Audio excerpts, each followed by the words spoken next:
Monsieur le Président de la lutte contre la traite des personnes, messieurs les conseillers au Conseil supérieur du pouvoir judiciaire, collègues magistrats, confrères, consoeurs de la presse, collègues pasteurs, mesdames, messieurs, en vos rangs, titres, grades et qualités.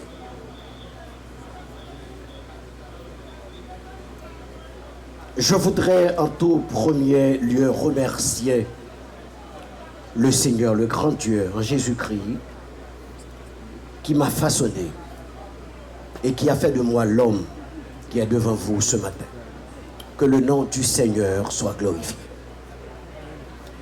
Me voici sur le point de prendre la commande de l'Office de protection des citoyennes et citoyens à une époque où le pays traverse la plus grande crise sécuritaire de son histoire.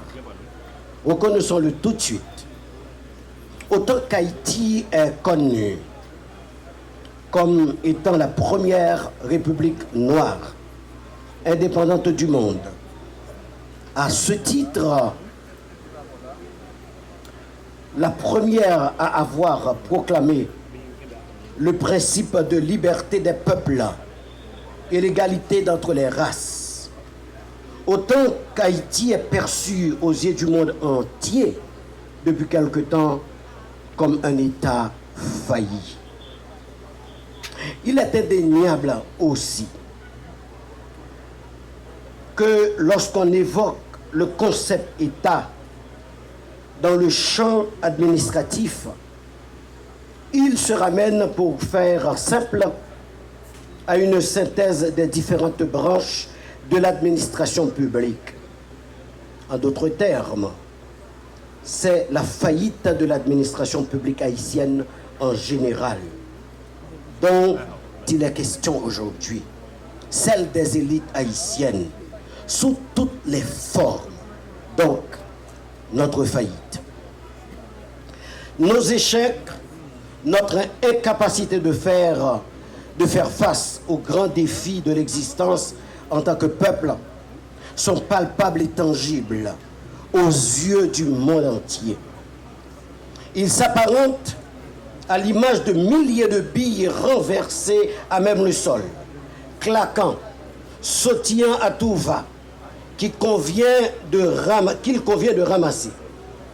Difficile de savoir où commencer, quand et à quel rythme.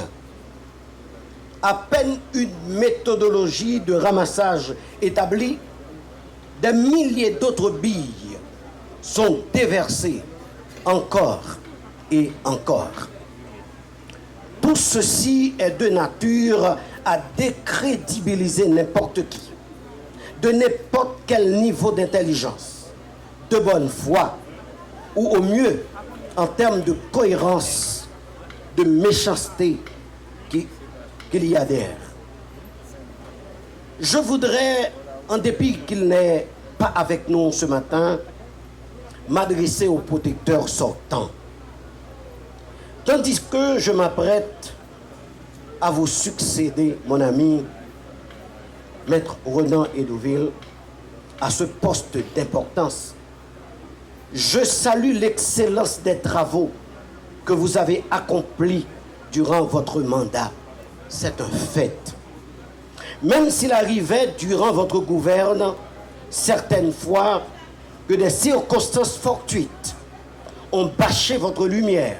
Cependant, aucune d'entre elles n'ont pu l'éteindre. Je formule donc le souhait de vous voir conserver votre auréole, votre lumière. Vous avez bâti votre vie bien avant ce poste. Vous allez la réussir encore après ce poste. Tandis que j'ai la certitude que vous allez continuer à enseigner, à défendre les droits de la personne humaine, mais surtout reprendre votre toge pour défendre la veuve et l'orphelin. Laissez votre lumière nous atteindre. Nous aurons certainement besoin de votre expérience. Monsieur l'ancien protecteur, bonne chance pour la suite. Que le Seigneur vous garde. L'occasion m'est échoit de remercier le Conseil présidentiel de transition et la primature d'avoir concouru à ma nomination à ce poste de prestige, ou servir encore à travers d'actes concrets d'accompagnement légaux des administrés trop souvent négligés ou victimes de dérives ou manquements de l'administration publique et pire encore. J'ai ainsi accepté ce poste parce que, une fois de plus, il me permettra d'aller à la rencontre des victimes. Cette fois-ci, pas en... Des défis importants sont à relever afin qu'il puisse assurer efficacement sa mission essentielle consistant à favoriser l'émergence d'une culture des droits humains en Haïti. Mesdames, Messieurs, Monsieur le protecteur du citoyen, vous êtes arrivés à la tête de l'OPC dans un contexte crucial, marqué par une accélération de la violence des gangs impliquant de graves violations des droits humains. Selon des données avancées par l'Organisation internationale pour les migrations, le nombre de personnes déplacées est estimé à plus de 700 000 personnes.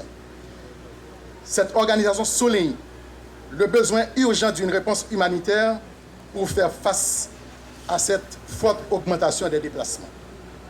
Les violences sexuelles sur les femmes et les filles, l'insécurité alimentaire, l'enrôlement des enfants dans les gangs armés, les attaques perpétrées sur la population de manière systématique, le phénomène de l'impunité et la problématique de la détention préventive arbitraire sont autant de questions qu'il faudra aborder dans un esprit de solidarité avec des organisations de défense des droits humains, les institutions étatiques et les partenaires internationaux.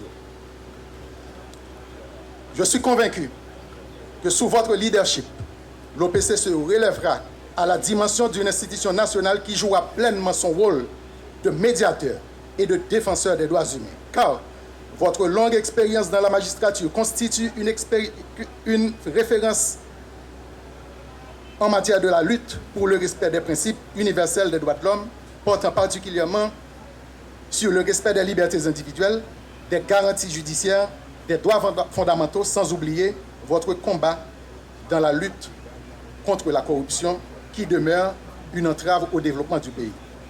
L'OPC devra prendre des dispositions pour renforcer ses relations avec les défenseurs des droits humains, qui ne sont pas des compétiteurs, mais des alliés naturels et stratégiques dans l'intérêt de la population. Chers cadres de l'OPC, sur la base de mes années de carrière au sein de l'institution, je peux affirmer que vous êtes des employés dynamiques, dévoués et motivés pour la cause des droits humains. Protecteur des droits ou vigie du respect et de l'application des règles de procédure tracées par la loi, même contre l'État, même contre l'administration publique. Encore une fois, Mesdames, Messieurs, les membres du Conseil présidentiel de transition, Monsieur le Premier ministre, soyez en remerciés.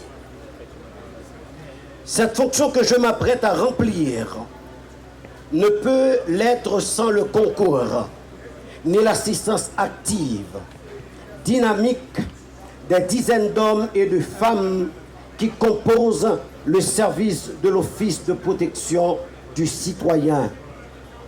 Mesdames, Messieurs les membres du service, en vos rangs, grades et qualités, c'est avec humilité que j'investis ce rôle.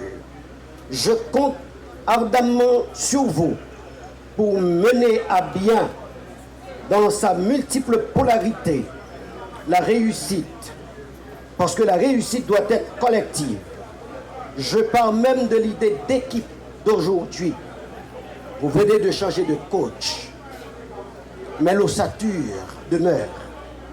Peut-être il y aura quelques réaménagements tactiques, Je reprends peut-être qu'il y aura quelques réaménagements tactiques, mais ça là, c'est la même équipe. La stratégie ne peut l'être car étant rigide, il se tient au centre des préoccupations constitutionnelles de protection des individus contre toutes les formes d'abus de l'administration publique et encore.